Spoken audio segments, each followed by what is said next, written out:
Okay, I'm Wrench Monkey. You're here for a story. Let's have some fun. Um, in today's modern era, most folks don't live in, around, or associated with the agriculture style of life. In the 70s, my mom was a rancher gal, and at that point in time, okay, let's establish something here. Most farmers today, most farmers, ranchers, what have you, um, they run or ride Polaris at least part of the time. This makes perfect sense now. Okay, they're cheaper, they're lower maintenance. You don't have to feed water or muck out a Polaris. But anybody who's been around horses, a Polaris can't, you know, nudge you because they want to play, or can't lip your hair because they're begging for a treat, or any one of 100 things that happens. Because if you get a good working relationship with your horse, it's a lot like having 1,000-pound dog. They have good days, they have bad days, they have things they like and things they do because they have to, but they know they're gonna get a treat and a rub down and some fun with their designated humie. Okay, cool. Back in the 70s, this wasn't so much the case. There weren't a lot of Polarises. Stuff like that would have been handled by a rattledy trap farm truck. They weren't as reliable. They weren't always there. Horses were reliable, and more people knew how to train them. Okay? So, when you're doing farm work, especially with cattle or ranch work, you need what's called a cutting horse. Now, a good cutting horse, especially a cutting horse that likes you, is like a four-legged Ferrari. Alright? It's like a Lamborghini that begs for carrots. Okay? You go out there, you saddle them up, they know they've got like four basic main jobs to do. Alright? Cutting a cow out of the herd to do something, cutting that cow back in the herd, cutting a stray cow back in the herd, or, especially during calving, your cow will throw a calf, your rancher has to go over and examine the calf, make certain it's okay, does it have any health issues, does it need a vet check. But in the meantime, your cow just has the mental mindset of, that's my baby. And a well-trained cutting horse, they know you don't want to hurt the cow, but they don't want mama hurting their humie either. So they're kind of gonna, sidle and step and interject to keep the mama from stepping on or otherwise harming the humie. Okay, usually the farmer, makes his notes. Here's an ear tag. This one needs this one needs that. This one's got clean bill of health. Gets back up on the horse. The calf goes to mama, and they go rampaging off on their own. Cool. Well, I want you to picture it's the 70s.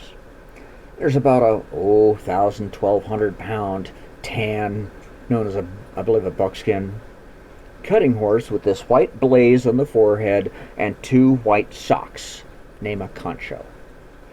And my mom and Concho had a really good working relationship. Alright? Concho knew she did a few things. She's going to get treats, she's going to get a rub down, and she liked my mom as her humie. Cool. Okay. Well, they were out there, and I don't even know why. There was some old cow that just needed to get cut back into the herd. So what you kind of do is you kind of point your cutting horse at this cow. Now, if the cow is out, the cutting horse understands, okay, it needs to be back in. If you point at that one in the herd, horse understands, okay, we want that one out. And then at that point, you just kind of like kick him in the flanks a little bit and hang the hell on. Okay. They were going. There was this one old cow liked to misbehave, so she'd run off, and they were trying to get him back in the barn for milking or medicine or God knows what. I don't even know. So Concho, you see this cow in between her ears like it's a damn gun sight. Okay, cool. Concho goes, that one. It needs to be back in. Got it. She takes off. Well, cow doesn't want to go back in for one other reason, all right? So she takes off at her best speed. Makes a fast turn into this one tree. Concho follows her. Okay, you ain't getting away from me. Is at this point in time, my mom said, she said, I screwed up. I didn't duck hard enough. So there's this low-hanging branch, scraped my mother off her horse like scum off a Louisiana swamp. She said, I distinctly remember one being bent over the branch and then two falling through the air and hitting the ground. Oof! And then laying there, trying to remember how it is to breathe normally. Meanwhile, the horse cuts that old cow back in, goes, aha, cool, it's back in the... Wait. Oh no. Did I do... Are you okay? So the horse goes walking back. I think we were back this way. I think I remember that tree. Oh, there you are. Oh. Are you okay? Nudge, nudge. My mom remembers looking up at this horse, again, desperately trying to remember how to breathe. And the horse is worried. Are you okay? And so here she is, trying to remember how to breathe, having to reach up, rub the nose of the horse, having to comfort the horse. It's okay. You didn't do it. It was me. We're just gonna... We're just like, I can... What do I... Okay, I'll just wait. So my mom gets back up, gets back on, and they finish their fragging day. Okay? Well, life goes on a ranch or a farm.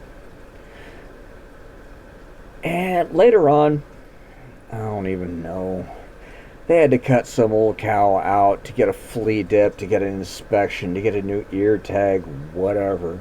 Maybe get its ankles microwaved. I don't know. So they go cut this old cow out. The cow takes off, and the cow's going that way, and the cow needs to be going that way. So Concho knows what's going on, because all the stuff was set up over there. And there's a couple of hands getting ready to dip this damn thing, because they're dipping everybody else. Okay, so, cow's out. Cow's supposed to be there. Hang on, takes off. This cow is doing its best speed, but it's not the best speed of a cutting horse. So this horse is tearing along, gets ahead of it, gets in front of it. Cow turns. Concho has this thing, turns it towards the hands, throttles up to full speed, and then thinks it sees a snake. Now, there's a thing that horses do where they plant all 4 feet and then bounce. Rodeoers sometimes call this a crow hop. So here it is. Cow, horse, my mom, run.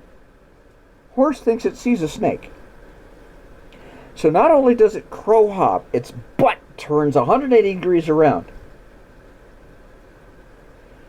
And my mom said, I distinctly remember, we were going, cow was going, horse stops, crow hops. And she's like, I am flying through the air looking at that damn cow, holding Concho's halter. She said, and in moments like this, moments of stress, it's amazing. Your brain turns on circuits you never knew you had. And all of a sudden, you are looking at the ground, and the ground is coming up at you with glacial slowness. And partly, you're sitting here thinking, you know, the sun on the grass is looking actually kind of pretty. You know, they say if drunks get in a car accident, they relax and they'll be okay. Maybe I'm just going to tense up anyway. Wham! And she said, it's amazing how the world, moving that slowly, can still hit you so hard. So Concho gets the cow over the hands. The hands start to dip it, and they're laughing. And the horse is like, "Ha! I did it! Did I do good?" Oh no. Oh no. Oh no. So it goes walking back, head down. "Are you okay?" Sees this bug splat pile of rancher girl in an unnatural position. And you know for a damn second that the horse is like, "Oh God, I killed her." So my mom rolls over and is now looking up at the sky and is again fighting to breathe. And the horse is like, "You're breathing. Oh, good. Ooh, that looks like it. So Concho slowly and carefully kneels down to where she can just carefully just reach out and nose touch my mom's shoulder. And once again, my mom is sitting here fighting to breathe and having to comfort a horse. "It's okay. Just try to warn me next time." And the Concho's like, I'm just gonna wait here. We're gonna wait.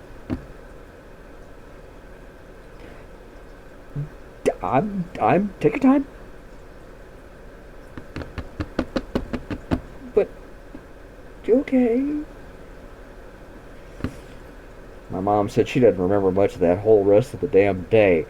And while the horse did do her job, she never quite found that 110% of the throttle like she usually did. The rest of that day, she was kind of tentative.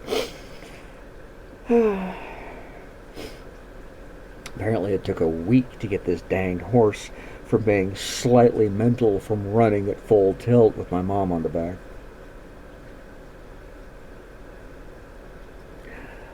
I'm the wrench monkey, and I hope you liked the ride.